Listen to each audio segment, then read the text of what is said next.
हमारे इस जीवन परिचय शो में बहुत हार्दिक स्वागत करता हूं। और ये जो हमारे शो है, इस शो के अंदर जैसा कि हमने पहले आपको बताया है कि बहुत ही परिचित और प्रतिष्ठित हस्तियां हमारे बीच में आती है और हमें हमारे जीवन के बारे में कुछ प्रेरणा देती है।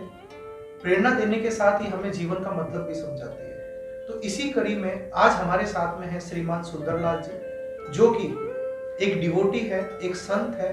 और क्यों उन्होंने ये संत का जीवन अपनाया एक इंजीनियर होते हुए, और इसी के साथ में कैसे वो इस तरफ आते हुए क्या उन्होंने अपने जीवन में प्रेरणा ली और क्या हमें संदेश देना चाहिए, इसके बारे में हम जानेंगे। तो आज हम स्वागत करते हैं श्रीमान सुंदरलाल जी का। नमस्कार सर।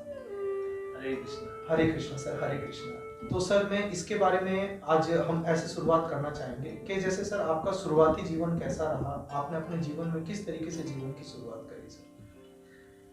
जीवन हमारा जो है राजस्थान में जन्म हुआ है जी सर। और हम गांव में थे, तो जैसे जीवन चलता है वैसे ही रहा, कोई विशेष तो नहीं है। जी जी। हम फिर जब पढ़ाई लिखाई कर रहे थे, फिर बाद में इंजीनियरिंग के लिए यहाँ जोधपुर में एमबीएम इंजीनियरिंग कॉलेज में एडमिशन हुआ हमारा। जी जी। तो यहीं जो है हमको एक नई दिशा मिली जीवन में कि हमको ये जो है मुझे भगवदगीता मिली थी। जी जी। हमारे एक मित्र थे क्लास के, जी। तो वो गीता लेके जो है गणेश मंदिर गए थे हम उस टाइम पे। जी जी। रातानाडा गणेश मंदिर जी। तो वो गीता बांट रहे थे। अच्छा अच्छा। तो मैं पूछा कि ये क्या है, कैसे है, तो वो बोले कि आप ये गीता पढ़िए। तो मेरी रुचि थी, मैं गीता पढ़ना चाहता था, तो मैंने गीता ली उसी समय। जी सर। फिर भगवदगीता पढ़ने से ही मेरे को विशेष रूप से प्रेरणा मिली। बहुत प्रेरणा मिली। और भगवदगीता पढ़ के फिर बाद में ये संस्था अंतर्राष्ट्रीय कृष्ण भावनामृत संघ, इस्कॉन सोसाइटी, जी सर, जिसके जो फाउंडराचार्य हैं श्री गोपाल जी, जी उनकी लिखी हुई वो टीका है, तो मुझे बहुत उसमें संपूर्ण ज्ञान के साथ जो है वो प्रेरणा, मेरे जीवन में बदलाव की प्रेरणा वहीं से मिली। तो सर शुरुआत में जैसे आपने जीवन में ये प्रेरणा ली, तो क्या आपके परिवारजन, आपके माता पिता आपके पक्ष में थे सर? नहीं, पक्ष में तो नहीं थे जी सर। लेकिन चूंकि हमने इसको समझा और फिर निर्णय लिया, लेकिन उनको समझाने का प्रयास किया। जी जी सर। लेकिन आसक्ति रहती है। लेकिन उसके बाद हमको भरोसा था कि, और ये हुआ भी, अभी वो भी भक्त हैं। अभी वो भी भक्त हैं और वो अभी भी अप्रिशिएट करते हैं। बहुत अच्छी बात है सर ये। सर इसी क्रम में हम ये भी जानना चाहेंगे आपसे कि आपके जीवन के अंदर, जैसे आप एक इंजीनियर थे, एक प्रोफेशनल आदमी थे, वो और एक आज आप एक संत हैं, तो इसमें क्या कंपैरिजन आप देखते हैं? किस तरीके से आपको चेंजेस लगे? कैसा है आपका जीवन सर? जीवन तो एक्चुअली ऐसे, हम भगवान की कृपा से पहले भी मेरे जीवन में कोई ऐसा अभाव नहीं था। और हमारे पेरेंट्स भी जो है उन्होंने हमको बहुत सुविधा प्रदान की, कभी कोई चीज़ का अभाव होने नहीं दिया। मेरे जीवन में कोई दुख भी नहीं था। सामान्यतः लोग सोचते हैं कि जो दुखी हो जाते हैं और संसार में जिनको कोई अभाव हो जाता है, फ्रस्ट्रेट होते हैं, वो लोग संत बन जाते हैं। जी। बट मेरे जीवन में ऐसा बिल्कुल नहीं था और I was fully satisfied. But Bhagavad Gita पढ़ने के बाद ही मुझे ये प्रेरणा आई कि भगवान के विषय में मैं जाना ही नहीं। भगवान जो है वो भगवदगीता में भगवान खुद बता रहे हैं जी, और जीवन के उद्देश्य के बारे में बता रहे हैं।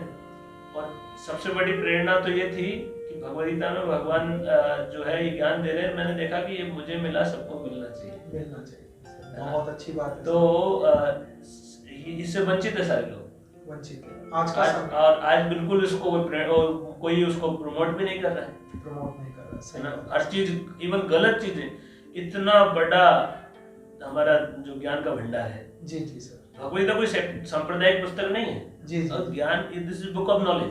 उसमें सर। पूर्ण ज्ञान है और स्वयं भगवान से ज्यादा प्रमाणित व्यक्ति कौन हो सकता है? सही बात है। भगवान उसको प्रस्तुत कर रहे हैं, तो उसमें पूर्ण ज्ञान है उसमें।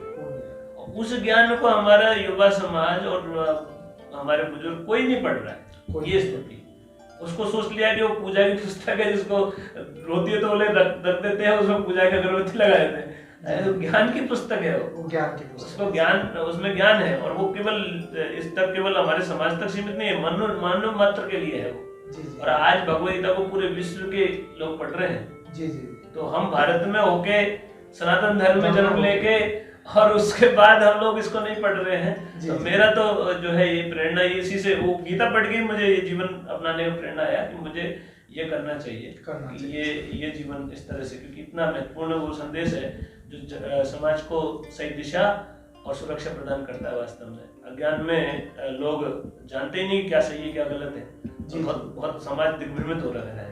जी जी। अभी सर जो समाज है हमारा, आज जैसे हमारे युवा है सर, आप एक यूथ हैं, आप एक युवा है सर, आपने बहुत ही कम उम्र में एक संत बनने का निश्चय किया, और ये हमारे लिए भी बहुत प्रेरणादायक है, हमारे दर्शकों के लिए भी बहुत प्रेरणादायक है। और इसके अंदर सर जैसे आपने भी बताया, हमारा जो आज यूथ है और हमारा समाज है भ्रमित है, बहुत ज्यादा भ्रमित है।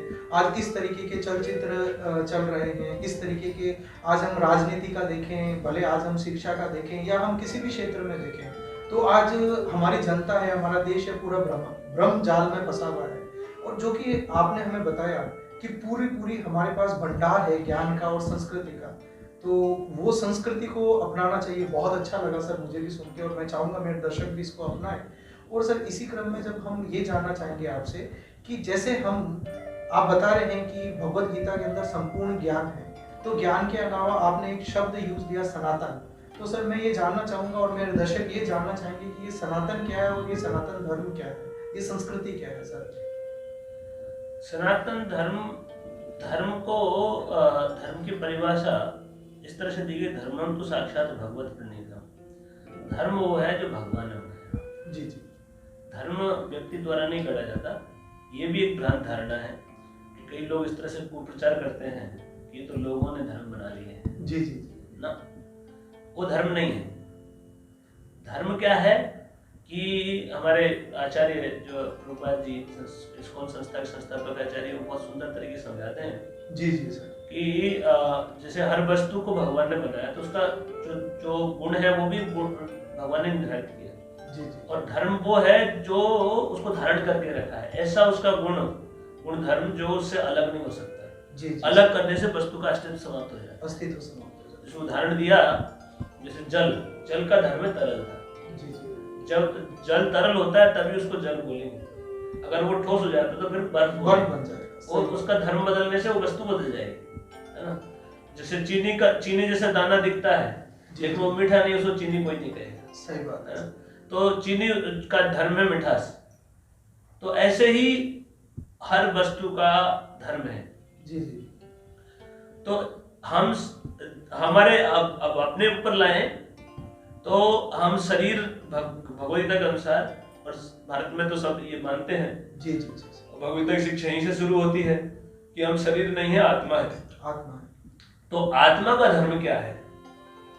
दो धर्म है, शरीर का भी धर्म है और आत्मा का भी धर्म है। जी सर। तो शरीर के धर्म भी है, वो भी बताया गया है, क्योंकि जब तक हम शरीर में बंध है तो शरीर के अनुसार कार्य करना होगा। जी सर। लेकिन चूंकि हमारा अस्तित्व वो है, शरीर नहीं है, हमारा अस्तित्व हम आत्मा है, तो वो आत्मा का जो धर्म है, चूंकि आत्मा सनातन है, तो इसलिए आत्मा के धर्म को सनातन धर्म कहा जाता है। जी जी। आत्मा का धर्म सनातन होगा। जी जी। जो चीज नाशवान है उसका तो बस वस्तु के साथ उसका गुण भी खत्म हो जाएगा। जी। लेकिन आत्मा सनातन है तो उसका सनातन धर्म है। जी। और सनातन धर्म क्या है कि आत्मा ईश्वर का अंश है और ईश्वर से उसका नित्य संबंध है। नित्य संबंध। हाँ, उस संबंध में वो सनातन रूप से ईश्वर की सेवा करता है। सेवा करना ही धर्म है। जी। लेकिन वो सेवा अभी जो है कह सकते हैं कि एक विकृत हो गई है। वो सेवा की प्रवृत्ति अभी भी है। कोई भी जीव सेवा किए बगैर नहीं रह सकता। नहीं रह सकता। जी। जैसे आप कुत्ते को रोटी डालो, वो आप घर की रखवाली करने लगेगा। जी। हर जीव सेवा कर रहा है, और नहीं तो कम से कम वो अपने शरीर की तो सेवा कर ही रहा है। सही बात है। जबकि वो शरीर नहीं है, लेकिन आत्मा का कार्य क्या है? सेवा करना। लेकिन अब समस्या कहाँ हो रही है? समस्या हो रही है कि उसको ईश्वर की सेवा करनी चाहिए, तो अज्ञान के कारण यही बंधन हो गया कि वो ईश्वर की सेवा छोड़ के और जगह सेवा करने लग गया। जी जी। तो जो सनातन धर्म है वो है ईश्वर से सेवा का जो नित्य संबंध है, उसमें स्थित होकर ईश्वर संबंध में कार्य किया जाए। जी जी। वो सनातन धर्म है वास्तव में। जी जी, तो आपने जैसे बताया कि सनातन धर्म का मतलब ही सेवा है। जी। तो सर इसमें मैं किसी धर्म को गलत या सही नहीं बताऊंगा सर। आज हमारे समाज में बहुत सारे धर्म हैं। तो सर धर्म की व्याख्या आपने दी कि धर्म का मतलब है सेवा करना, और सनातन धर्म में जो हमारी संस्कृति है उसमें भी सेवा करना और कर्म करना जो आपने बताया। तो क्या सर हम किसी रूप से दूसरे धर्म से भिन्न हैं, अलग है, या सारे धर्म एक जैसे हैं सर? नहीं, जो धर्म है, देखिए मैंने पहले ही बताया जी कि जो धर्म व्यक्तियों द्वारा बनाए गए हैं वो धर्म वास्तविक धर्म नहीं है। जी। धर्म ऐसा वस्तु है जिसको बदला नहीं जा सकता। बदला नहीं जा सकता। बदलने से वस्तु बदल जाती है। जी जी। ऐसा समझना। अभी क्या होता है कि कोई व्यक्ति क्रिश्चियन है, वो मुसलमान धर्म अपना सकता है, मुसलमान क्रिश्चियन अपना सकता है, या क्रिश्चियन हिंदू बन सकता है, हिंदू मुसलमान बन जाते हैं, चेंज कर लेते हैं। तो ये धर्म नहीं है।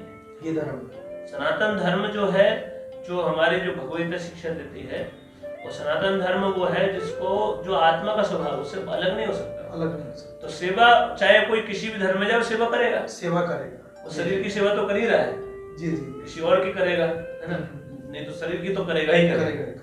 तो वो आत्मा का स्थिति है। तो ये इसलिए मैं बोला था शुरू में ही कि भगवद्गीता ज्ञान का पुस्तक है, ज्ञान का पुस्तक, जिसमें ये वो सांप्रदायिक नहीं है। जी जी। सांप्रदायिक से बहुत ऊपर है, बहुत ऊपर है। इसको हिंदू भी पढ़ सकता है, मुसलमान भी वो पढ़ सकता सबके है, सब लिए पढ़ है, सकता है। सबके लिए है। जी जी। और सब स्थिति में ही वो जो है अप्लाई होती है। अप्लाई होती है। चाहे कोई भी धर्म में स्थिति हो, आदमी मनुष्य मनुष्य है ना। जी जी जी। जीव तो है, वो जीव है ना। तो उसके ऊपर वो भी लागू होते हैं उसके प्रिंसिपल्स, क्योंकि वो तो बता रहा है, ज्ञान तो बता रहा है। जैसे एक मान लो फिजिक्स की पुस्तक है जी, अब उसको कौन पढ़ता है, इससे कोई फर्क बदल जाता है क्या? हाँ, फिजिक्स तो फिजिक्स है। उसमें ज्ञान है। तो ये वो लॉ बताता है, फिजिकल लॉ इसको बताता है। जी जी जी। तो ऐसे ही भगवत गीता पूरे विश्व के कार्य प्रणाली को जी जी बताती है। भगवत गीता के 5 विषय वस्तु है। जी जी। जिसमें ईश्वर का मतलब होता है नियंता, कंट्रोल। जी जी जी। इस संसार को कोई कंट्रोल कर रहा है, उसको भले हम नहीं जानते हैं, लेकिन वो है, तो वो ईश्वर है। जी सर। जीव जो कि सजीव है, और पदार्थ, प्रकृति का ज्ञान, प्रकृति कैसे कार्य कर रही है। जी सर। और जो है चौथा है काल, समय का क्या प्रभाव, और कर्म। काल और प्रकृति के संयोग से ईश्वर के नियंत्रण में जीव जो है कार्यकलाप कर रहा है, उनको कर्म बोलते हैं। और उनमें कौन से कर्म के क्या परिणाम होते हैं, वो भी जो है इस तरह से। तो ये 5 विषय हैं जिसमें सब नॉलेज आ जाए। इससे बाहर कुछ है ही सब आ गया। तो उसमें करीब करीब हम पूरे संसार को कवर कर लेते हैं, और सारी संपूर्ण नॉलेज। तो मतलब आपके कहने का मतलब है, बहुत अच्छा संदेश दिया आपने कि भी धर्म कोई भी हो, उसको कोई भी कर सकता है। उसके अंदर मेन जो कर्म है वो सेवा करना है। मतलब कोई भी धर्म हो, कोई भी इंसान हो, वो सेवा करे और अपना कर्म करे, तो वो अपना धर्म का निर्वहन करे। वास्तविक रूप में जो धर्म है वो क्या है, स्तर के अनुसार है। स्तर के अनुसार, जैसे सभी धर्मों में ऐसे भी देखें जी जी, तो सभी धर्मों में मूल तत्व यही है कि हम ईश्वर के अंश हैं। जी जी जी। और जो है हमको ईश्वर को प्राप्त करना है। जी जी। और पाप और पुण्य का सिद्धांत सर्वत्र है, चाहे कोई भी धर्म देख लीजिए आप। जी सर, जी सर। कि वो क्या है कि जो भगवान ने बताया वो पुण्य है, और जो गलत भगवान मना कर दिया वो पाप है ना। इस तरह से सभी धर्मों में ये बात कॉमन मिलेगी आपको। और कि ये भी कि आत्मा शाश्वत है, ना। तो ये क्योंकि ये मूल सिद्धांत है। जैसे कि मान लो कोई गणित पढ़ रहा है, जी सर, तो उसमें दूसरी क्लास में पढ़ने वाला, 10वीं क्लास में ग्रेजुएशन पढ़ रहा, सभी गणित पढ़ रहे हैं, जी सर। तो लेकिन स्तर का अलग है, स्तर का है ना। जिस स्तर पे है, तो ईश्वर की व्यवस्था से ही जीव जहाँ होता है वहाँ पे उसको प्रशिक्षण मिलता है, उससे आगे वो बढ़ता है। तो सनातन धर्म में तो पूरा एक लॉन्ग स्पेक्ट्रम, उसमें सब जगह से, है ना, सब लोग सेट होते हैं। जी जी। तो सर इसमें मैं एक चीज और जानना चाहूंगा, जैसे हमारी जनता और हमारे देश के युवा, या फिर मैं क्यों पूरा संसार जानना चाहेगा कि सर हर किसी के मन में रहता है कि यार संत है जो कि स्वर्ग प्राप्त कर लेंगे, क्या हम घर वाले जो ग्रस्त है वो पा पाएंगे कि नहीं पाएंगे, क्या हम सही कर्म कर रहे हैं कि नहीं कर रहे हैं, हमारे संत ही क्या सही कर्म कर रहे हैं। तो सर ये मेरा एक क्वेश्चन रहेगा कि एक जीवन की जो ये अवधारणा है, जीवन का ये जो पर्याय है, इसके अंदर जैसे एक संत है और एक गृहस्थ है, उनमें से कौन सा जीवन आश्रम सही है या फिर दोनों में से कौन सा ग्रेट है? देखो, दोनों की कोई तुलना नहीं हो सकती, जी, दोनों का अपना अपना स्थान है।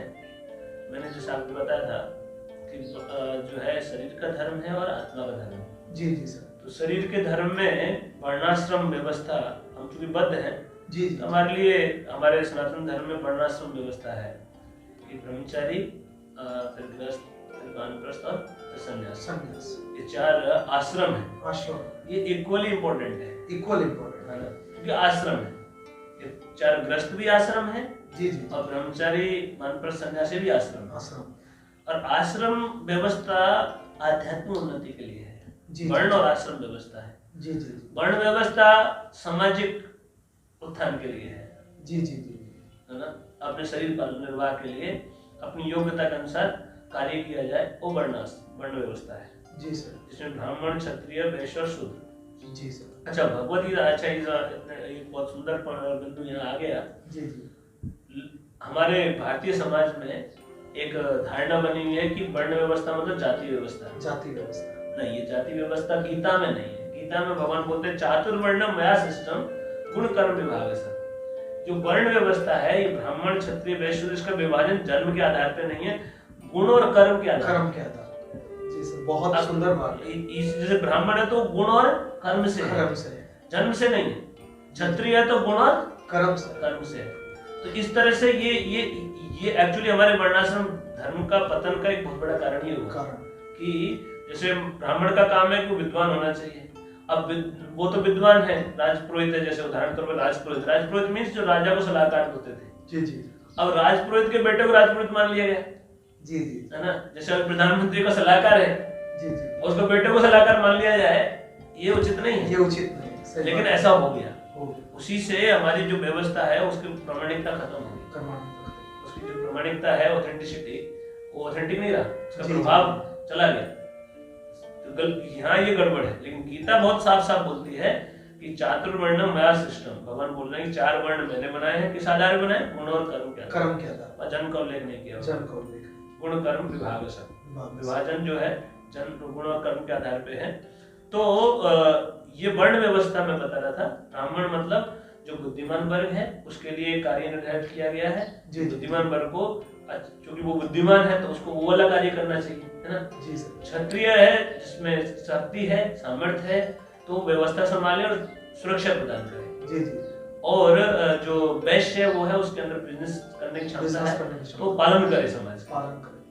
और बाकी जो 3 कार्य नहीं कर सकता वो फिर लेबर करे, सहयोग करे सबको, जिससे कि ये कार्य व्यवस्था चले। तो इस तरह से चार तरह के लोगों के लिए, 4 तरह के लोग आज भी एग्जिस्ट करते हैं, लेकिन उनकी व्यवस्था सही, प्रशिक्षण सही नहीं मिल रहा है। बुद्धिमान वर्ग को लेबर बनाया जा रहा है। तो समाज में बहुत सारी विकृतियां आ गई हैं, लेकिन जो धर्म मूल रूप में जो दिया है उसके अनुसार चले तो बहुत सुंदर होता है पूरी समाज की व्यवस्था। ये तो है शरीर के लिए। और जो आत्मिक कल्याण के लिए 4 आश्रम व्यवस्था है। आपने प्रश्न किया था कि आप संत का जीवन और गृहस्थ का जीवन में, तो गृहस्थ एक आश्रम है जी, और उसी में संन्यास आश्रम है।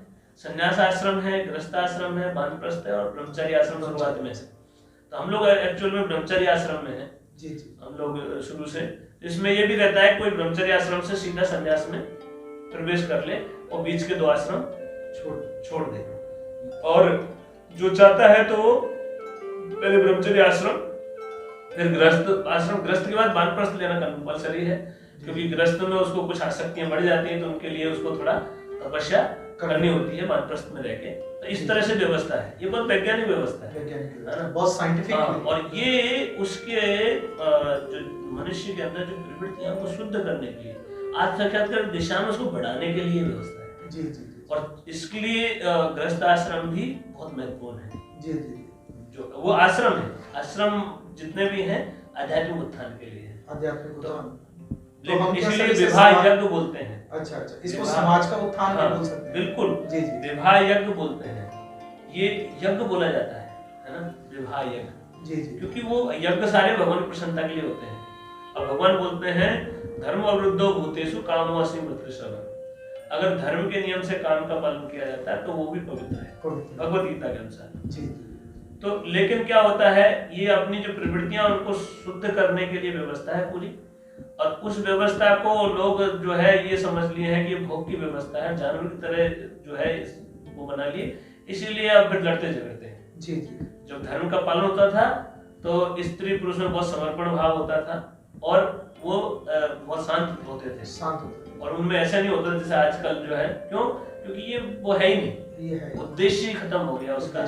तो इस कारण से जो है ये व्यवस्था एक्चुअली जो आज कहें कि भाई कोई ग्रस्त बन रहा है, तो वास्तव में ग्रस्त नहीं, ग्रस्त है ना, जिसके लिए शास्त्र में दूसरी टर्म इस्तेमाल की गई है ग्रहवेदी, जो आश्रित व्यवहार है उसका। जी जी। धर्म के अनुसार अगर वो ग्रस्त के नियम के अनुसार जिए तो उसका उत्थान होगा, जी, उसका पतन नहीं होगा, पतन नहीं। हाँ। लेकिन जहाँ तक आप अभी हमारे दृश्य में आप प्रश्न पूछ सकते हैं कि भाई आपने ये क्यों चूज किया, जी जी। तो ग्रस्त के अपने उत्तरदायित्व होते हैं, और उसमें वो धर्म का पालन तो कर सकता है, लेकिन वो धर्म का प्रचार नहीं कर सकता। लेकिन हमने ये निर्णय लिया कि नहीं, हम लोग जो है धर्म का प्रचार करने की आवश्यकता है, और हमको ये मार्ग उत्तम लगा। जी जी जी। तो हम इस अपनी स्वेच्छा से हम लोग ये अंतर्राष्ट्रीय कृष्ण भावनामृत संघ इस्कॉन संस्था है, जी जी, इसमें हम लोग स्वेच्छा से आए हैं और धर्म के प्रचार के लिए, क्योंकि हम वहाँ प्रचार नहीं कर सकते, तो हम वही कार्य कर रहे हैं। सर बहुत सुंदर, बहुत ही सुंदर आपने प्रस्तुति दी और बहुत ही अच्छा लगा सर हमें। सर इसी क्रम में आपने हर क्रम में एक जो है विषय वस्तु आपने यूज की भगवत गीता, जो तो सर क्या है मूल रूप भगवत गीता का, और क्या संदेश देती है हमारे समाज को या हमें, या प्रेरणा देती है?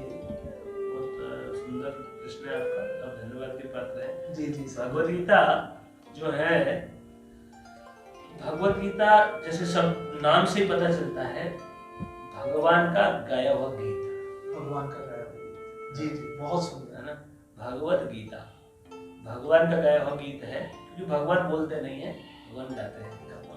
भगवान का सब कुछ उनके बारे में बताया है कि भगवान के सारे कार्य इतने उत्तम स्तर टॉप एकदम, उसमें बोलते हैं तो भी वो गाने जैसा है, मधुर है। भगवान का रूप सुंदर है, भगवान का बोलना सुंदर है, सब कुछ भगवान का गाया हुआ गीत बोलते हैं। एक वार्ता है, जैसे आप भारत में तो सभी जानते हैं कि अर्जुन और भगवान कृष्ण के अंदर ये साथ साथ ही वार्ता हुई, जिसमें भगवान स्वयं का परिचय दे रहे हैं, और कृष्ण भगवान जो है अपने आप के बारे में बता रहे। मैंने विषय वस्तु बताया आपको कि 5 विषय हैं गीता के, जिनके बारे में भगवान ने बोला है। उसकी भूमिका जो है महाभारत के युद्ध स्थल में ये भगवान ने ये चुना अर्जुन को उपदेश देने के लिए। तो भगवान ने ये पूरा ज्ञान बताया। कई लोग ऐसा सोचते हैं कि अर्जुन को केवल प्रेरणा देने के लिए गीता बोली गई है जी, लेकिन ऐसा बिल्कुल नहीं है।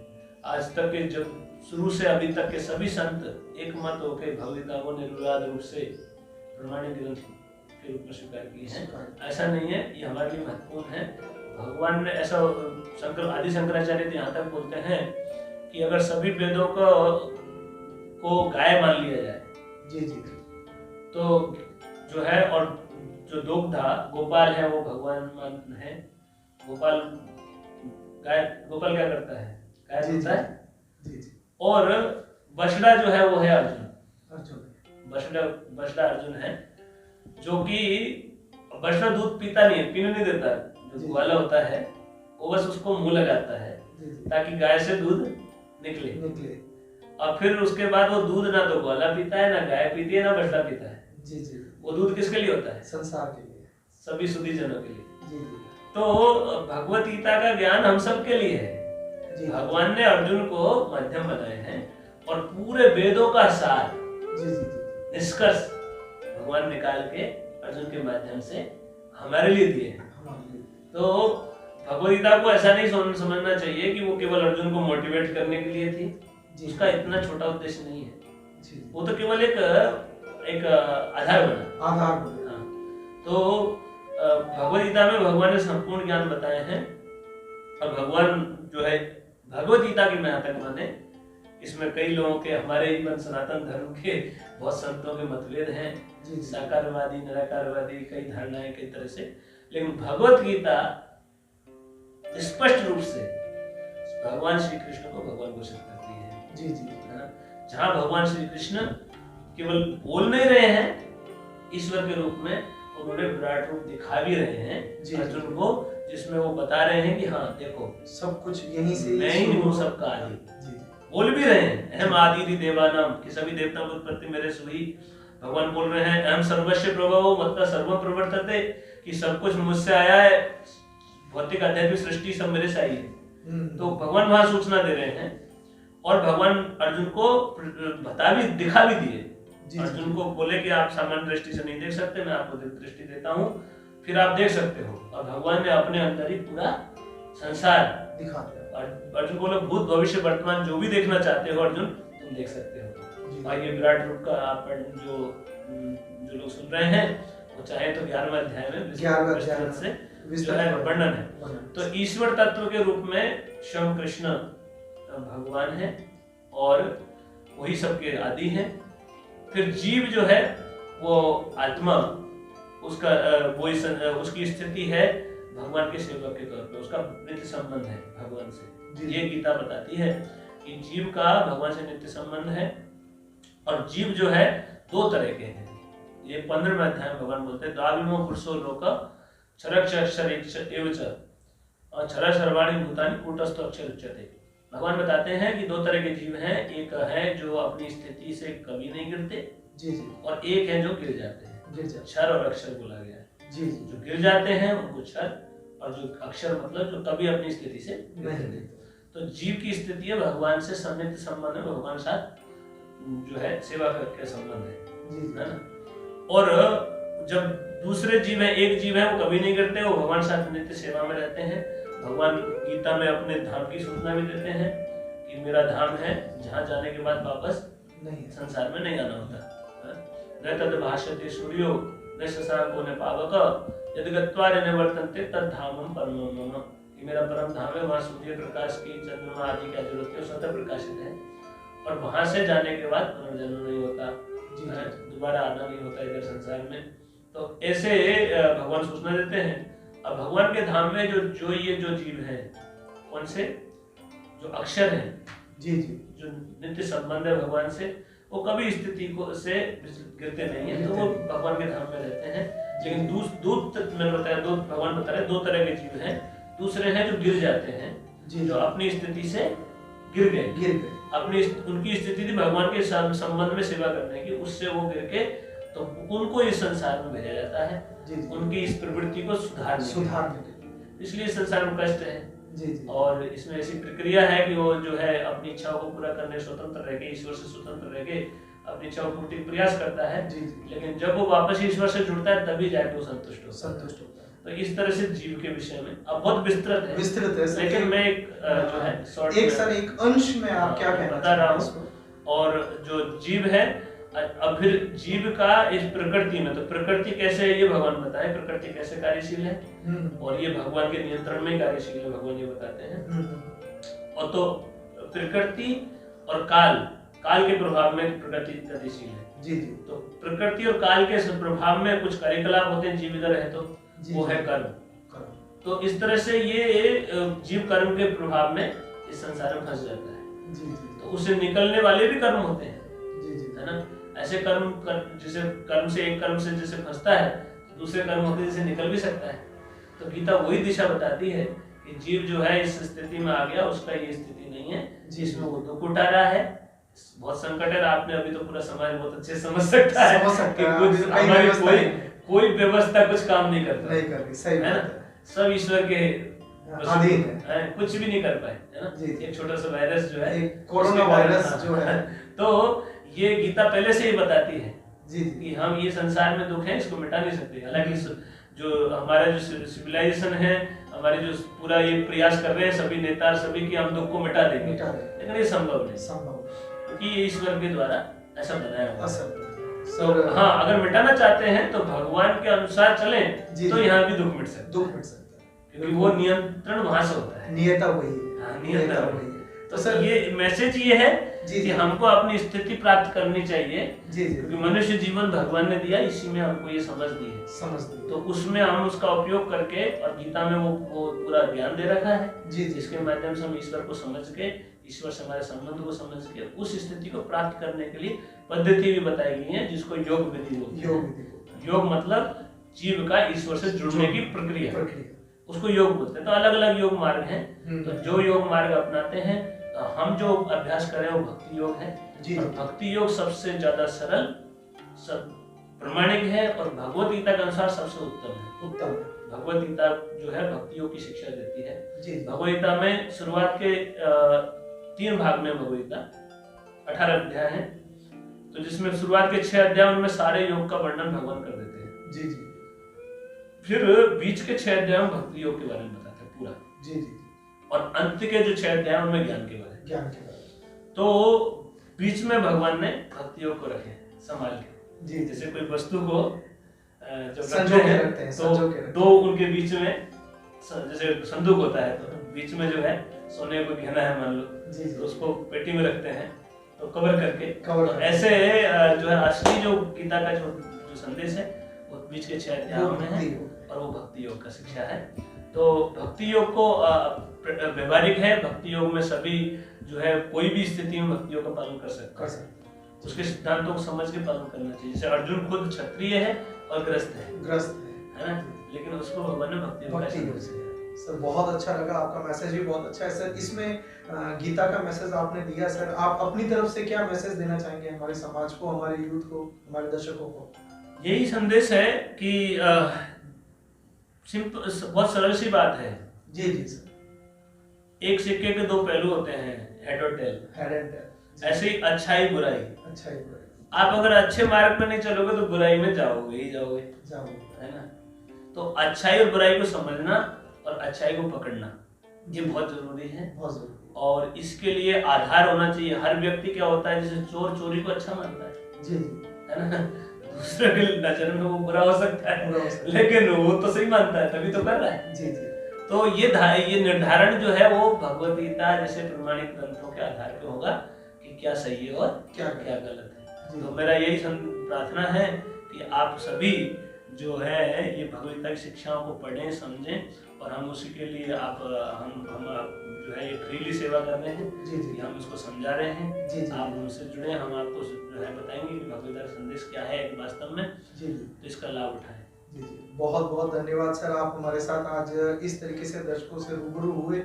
और मैं आपका बहुत बहुत धन्यवाद देना चाहूँगा जो कि आपने इतना प्रामाणिक और बहुत ही तथ्यपूर्ण ज्ञान हमारे दर्शकों को दिया। और इसी के साथ मैं आपसे आज अलविदा लूँगा। और मैं धन्यवाद देना चाहूँगा आपका और आपके पूरे ग्रुप का जिन्होंने आज हमें सहयोग किया। और मैं धन्यवाद देना चाहूँगा मेरे दर्शकों का जिन्होंने आज हमारे साथ बने रहे और ये शो हमारा देख रहे हैं। इसी के साथ में मैं एक जी धन्यवाद दे रहे हैं लेकिन मैं बिल्कुल भी धन्यवाद का पात्र नहीं हूँ। धन्यवाद के पात्र हैं अभय चरणारविंद भक्तिवेदांत स्वामी प्रभुपाद जी जिन्होंने ये ज्ञान को इन पूरी दुनिया में रखा।